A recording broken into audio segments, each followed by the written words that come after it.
ఏలూరు జిల్లా నూజివీడు పట్టణంలో స్వచ్ఛంద్ర స్వర్ణాంధ్ర కార్యక్రమం నిర్వహించారు. ఈ కార్యక్రమానికి రాష్ట్ర మంత్రి పార్థసారథి ఈవీ వాహనంలో వెళ్లారు. విజయవాడ నుంచి ఎలక్ట్రికల్ వాహనాలు నూజివీడుకు ఒకే వాహనం గల క్యాన్వేలో చేరుకుని బాపునగర్కి ఎలక్ట్రిక్ బైక్లో వెళ్లారు.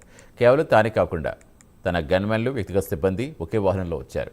ఇంధన వనరుల ఆదాపై మంత్రి తీసుకున్న చర్యలు అక్కడున్న ప్రజలంతా హర్షం వ్యక్తం చేశారు.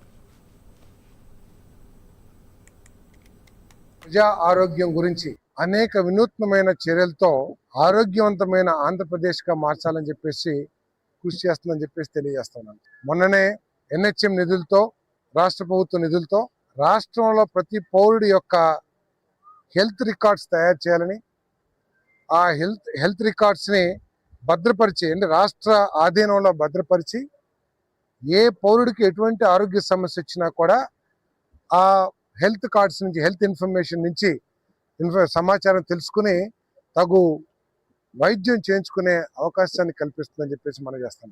అంతేకాకుండా ఈ హెల్త్ స్క్రీనింగ్ ఏదైతే ఉందో, ఈ పరీక్షలు, ఆరోగ్య పరీక్షలు ఏదైతే 41 పరీక్షలు సంవత్సరానికి 50-60 లక్షల మంది ప్రజలకి 900 వాహనాల ద్వారా, అంటే 104 వాహనాలు ఏదైతే ఉన్నాయో 904 వాహనాల ద్వారా రాష్ట్ర వ్యాప్తంగా ప్రతి పౌరుడు యొక్క బ్లడ్ టెస్టులు చేసి ఆరోగ్య పరిస్థితిని రికార్డు రూపంలో భద్రపరచాలని ఆలోచన చేస్తాం.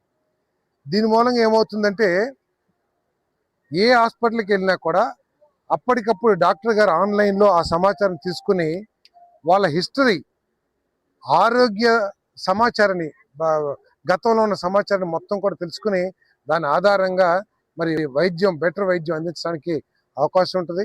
ప్రజా ఆరోగ్యం గురించి అనేక వినూత్నమైన చర్యలతో ఆరోగ్యవంతమైన ఆంధ్రప్రదేశ్గా మార్చాలని చెప్పేసి కృషి చేస్తుందని చెప్పేసి తెలియజేస్తున్నాను. మొన్ననే NHM నిధులు